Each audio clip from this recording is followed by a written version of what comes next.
Hi, it's Anne. Thanks for stopping by. We're going to be working on a December daily journal today. It's just such an interesting concept. This particular journal that we've been working on over the past couple of months together is going to be my main journal for the month of December. But there's a lot of value, I think, in having a December daily, and that is a journal in which you have one page designated for each day. It's not unlike a gratitude journal. We did a small one of those aimed at using during the month of November. A December daily kind of gives you a little chance to sort of pause and reflect on things that happen every day. There's lots of different ways to use December dailies, but generally they all revolve around the idea of having one page for one day and you write about something. You can write about things you're grateful for. You can write about things that you do or things that you have to do.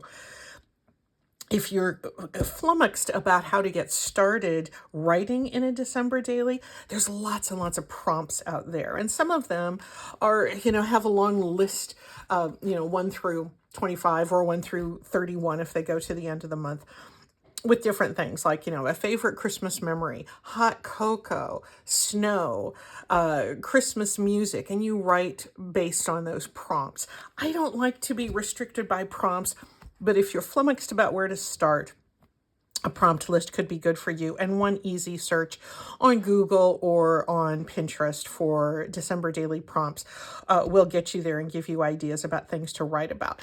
But to me, I feel like a December daily is a nice way to take a few minutes every day and just sort of pause and reflect and record what you've done or just what you're thinking about.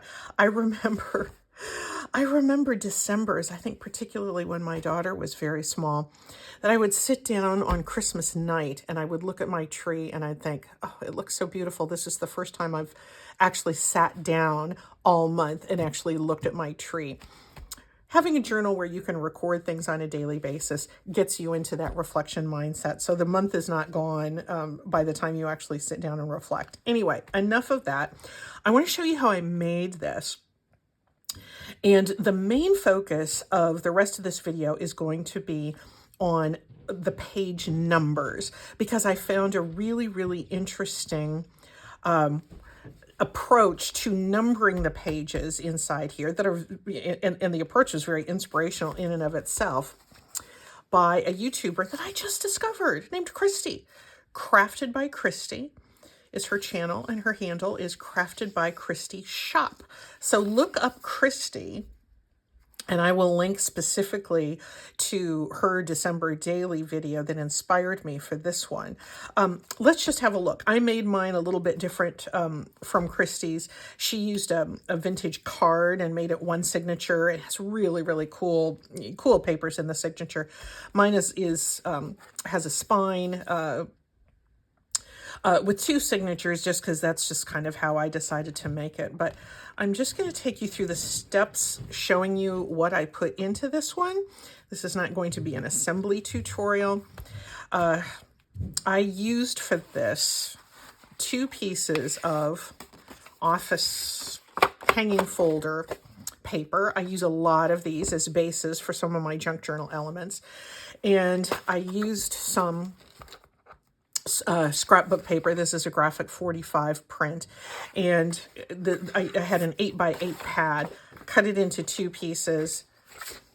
Oh, I'm all over the place here. Cut it into 2 pieces, one for the front and one for the back, and 2 other pieces to line the front and the back. And then I joined them by taking another piece of this office file folder, and I scored it so I have a 1/2 inch signature, and that's the spine. And then you can see I took that piece of narrow hanging folder and put it on the outside, and I machine stitched together this, all of these pieces. So that was a nice joint. I like this assembly, and that's just what I decided to do. I did one other thing that I'd never really seen before, and Christy did it, and I thought, wow, I'm going to try that. Christy, by the way, said she was inspired by her assembly or was inspired by Amber at Lyric Lover Crafts. And so lots of YouTubers' ideas are going to be reflected in this, and I just want to give them credit, particularly crafted by Christy. What Christy did, and I thought this was so cool, is she put a built-in bookmark in her journal. And let me get to the center signature. I hope you can see in here. Do you see a little bit of shiny red part in between these two signatures? I took a piece of seam binding and I just glued it flat onto the spine. And since this is 1/2 inch wide seam binding, it fit really nicely into my spine here. And I glued it with the long end coming out the top. And then I just stitched my signatures right through that piece of seam binding. So there was glue there, but it was also stitched into place. And so this is sticking out the top. And what a nice little bookmark that's going to be as we make it through the month of December. I'm going to set these pieces aside because I want to show you the main crux of this video. One thing I loved about Christy's video is that she took such an unusual approach to numbering each page. When I have done calendar-specific journals in the past, I've usually just taken a stamp set that had a bunch of numbers, and I would stamp each page, 1, 2, 3, and there's absolutely nothing wrong with that approach. Christy's page numbers were so unusual and so different, and each one was completely unique, and I just loved that idea. So what I have done is I think each signature has 10 pages, which gives me 40 individual pages, more than you need. But I left, a couple blank and a couple just for something decorative and maybe introductory in the front. Once I had it assembled, I marked, with pencil, very small on the individual pages, the numerals that I'm going to assign for each day of the month of December. And, again, I've got some extras where I can, write extra things in this piece of junk mail. Christy's numbers were all different. She did some stamping. She did a lot of stenciling. She pulled numbers out of different different sources. And I thought I would, now that I have each page designated with a number, I'm going to show you the things that I have assembled to select my numbers from. And then I'm going to go away and get all of those numbers put down, and then I'll come back and show you what I've ended up with, because we would be here all day if I took you through the decision and numbering process.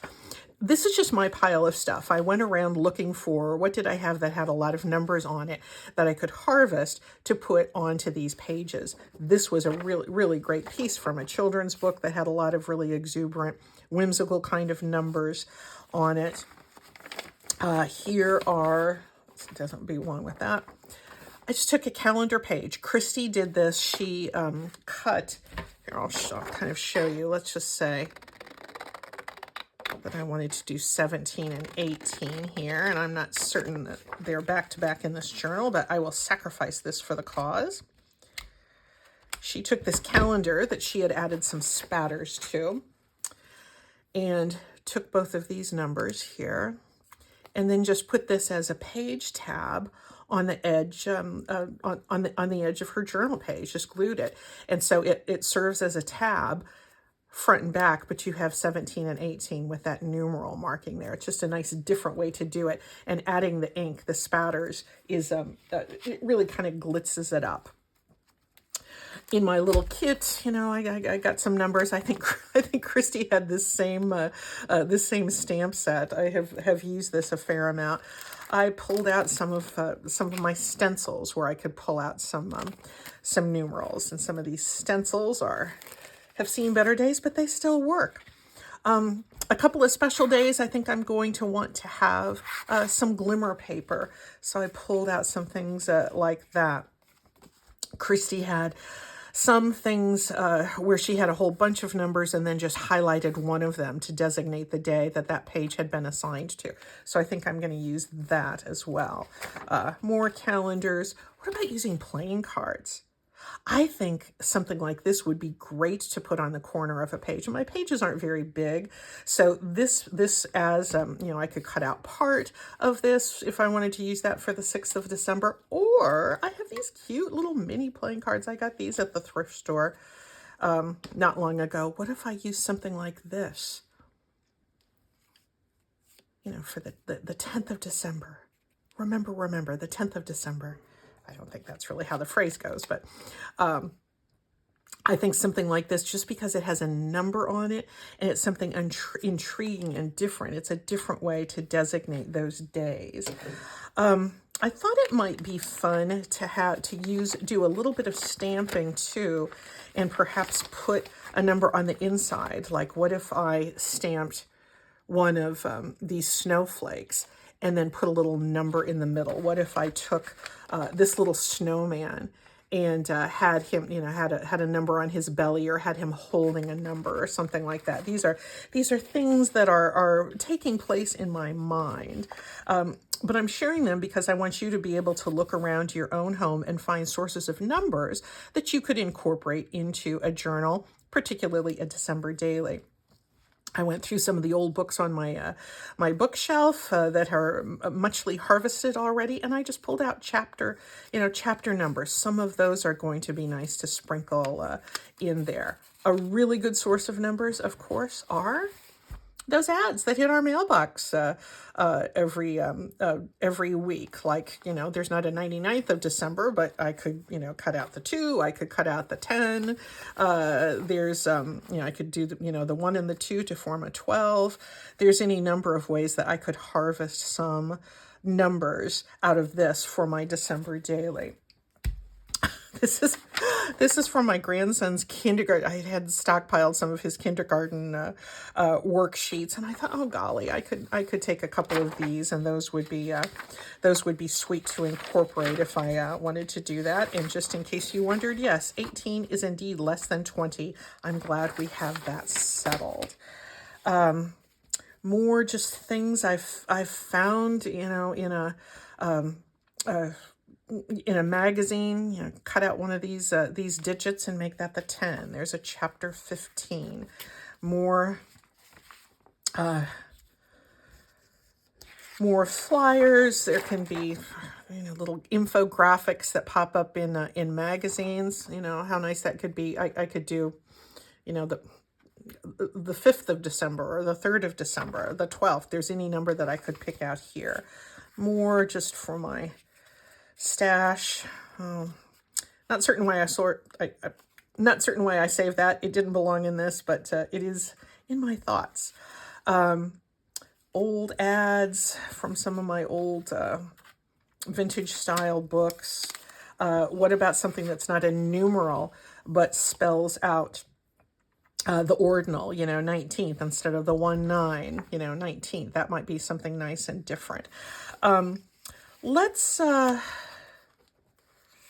Let's think about these things. One idea I did have, and this is going to seem like a little bit of a sidetrack, but before I get to actually assigning these numerals and getting them pasted down on my page, I had one thought that I wanted to make a little paper angel associated with a number. And so this is going to seem like a little bit of a sidetrack, but I had a viewer not long ago ask me if I would do something with angels, and I thought this might be a nice chance to try it.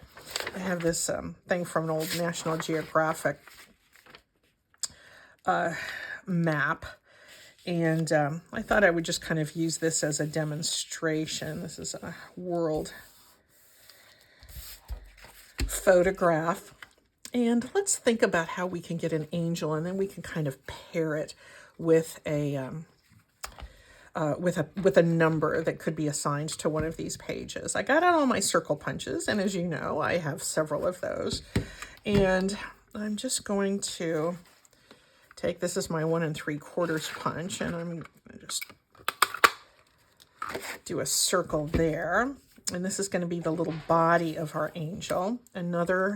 My next larger size, the 2-inch size, I'm going to come into a piece of music page that I have anchored to another book page just to thicken it up a little bit. And that's that. And these are going to be the wings of our angel. And then I can just show you what I did here. This is a 3/4 inch blue and an inch silver on some glimmer paper. So let's get started here with this. I'm taking this, not the largest size, but the next to the largest size. And I'm doing a little bit of folding on that circle. You know, I love working with circles. And I'm going to fold the other side as similarly to that as I can. And I can either cut these off or I can leave them as they are. For now, I'm going to leave them as they are because I want a little bit of depth there. This is the little dress for our angel. The larger one, and you probably saw this coming. The angels among us. We can ink the edges if we wish to, but these are going to be the little wings. In fact, let me ink here.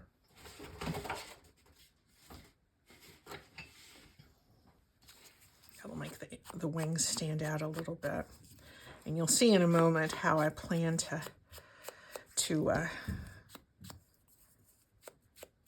have this be part of my page number assembly in a way that I think is going to be sweet and meaningful.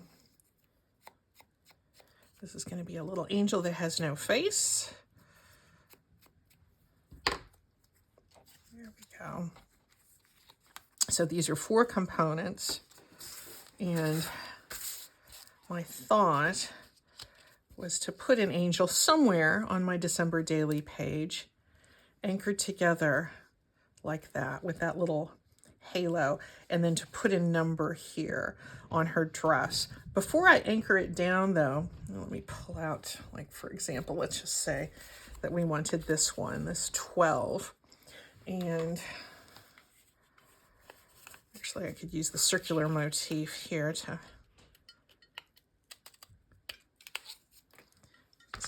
off of a book page, obviously.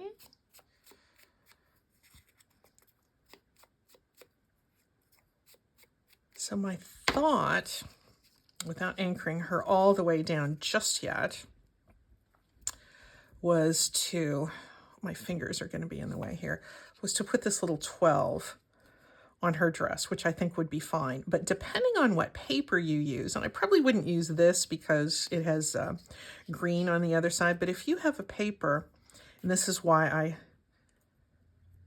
I didn't want to cut off these little fold over things, you could also make it be like, those are almost like her little arms. If you turned it with the folded sides up, you could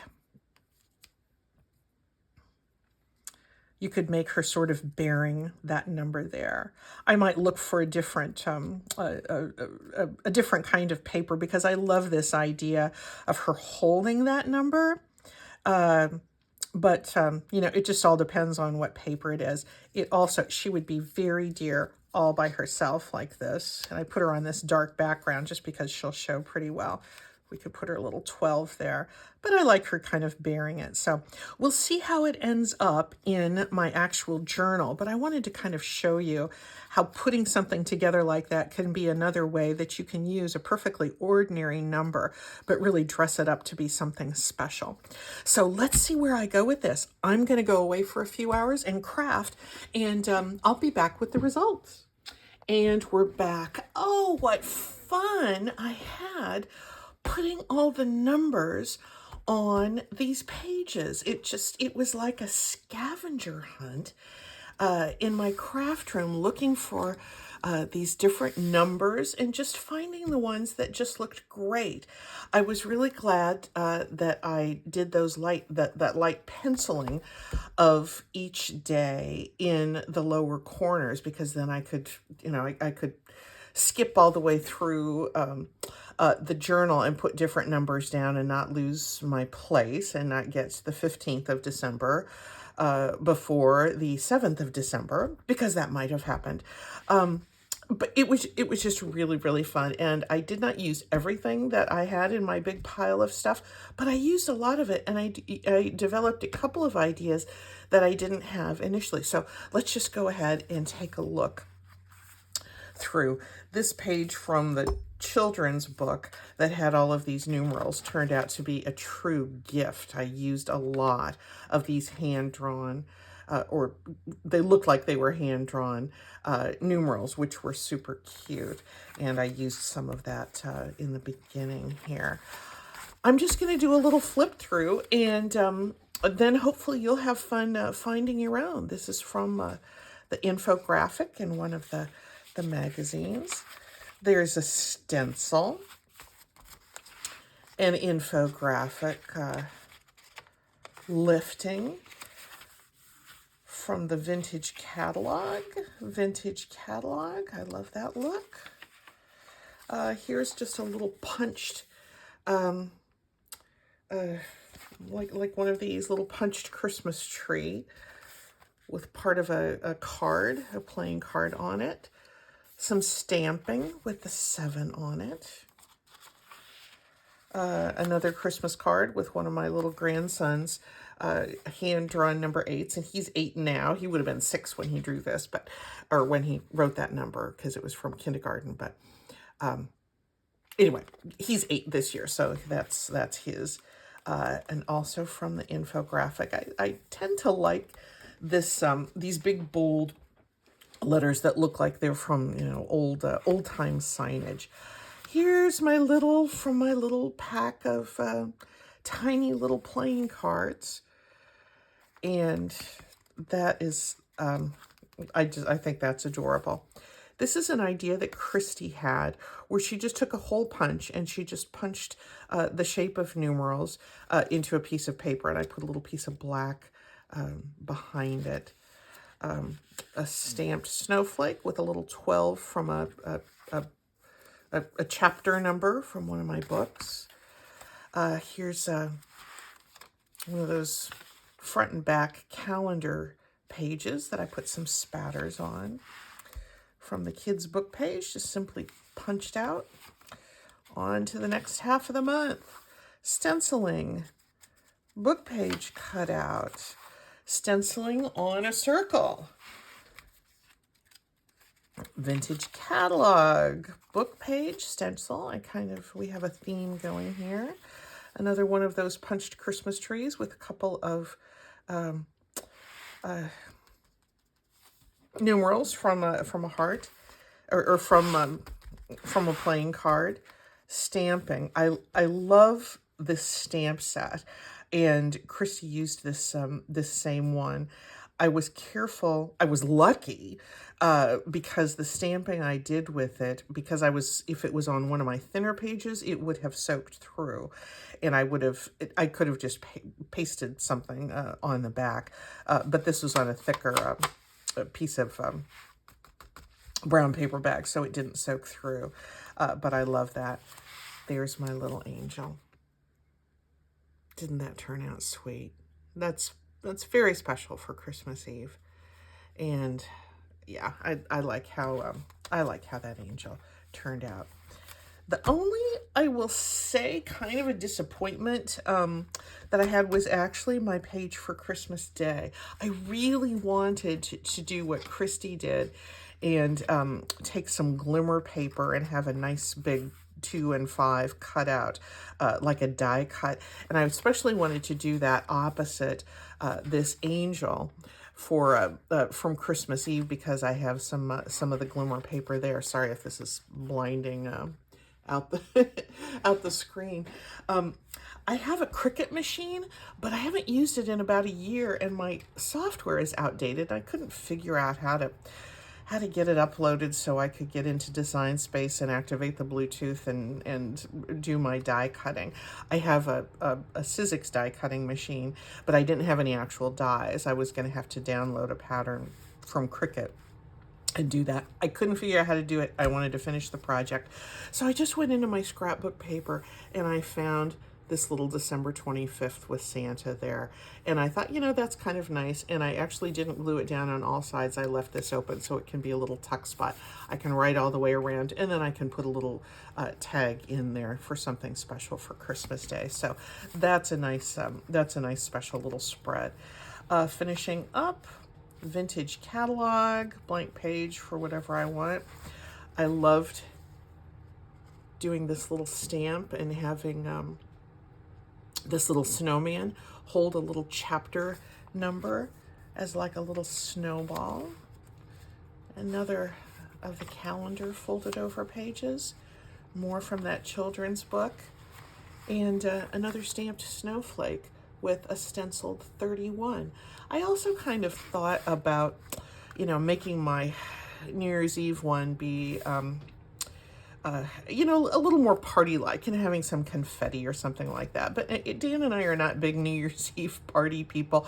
We like to stay home on New Year's Eve, and I just think kind of a little more quiet, contemplative sort of reflection is what I am going to be doing at year's end, and looking ahead to 2025 as well. So I think it's appropriate just for me to have something just a little more quiet, and I'll do my short form reflection here. Anyway, I want to thank Christy for inspiring these wonderful numbers, this wonderful approach to numbering pages and correlating them with days in a December daily. But I was thinking, how great would it be to use this format for a travel journal too? What if you just collected, like say you were going to take a 10-day vacation and you had a different numeral for each day that you wrote about on your trip, and you could even assemble it as you're doing the writing. Take a little glue stick along and do it on your trip if you didn't know how many pages you were going to be taking up with each day's writing. But what fun would it be to have a little something like this to indicate the 10th day of that 10-day trip, or anything in that mini deck of cards. Anyway, many different uses for that technique. And it's just fun, it's joyful, it's whimsical, and I think it goes perfectly in a December daily. So I hope you enjoy, if you decide to make one, I hope you have fun with it. Thanks, and we'll keep on getting ready for the holidays.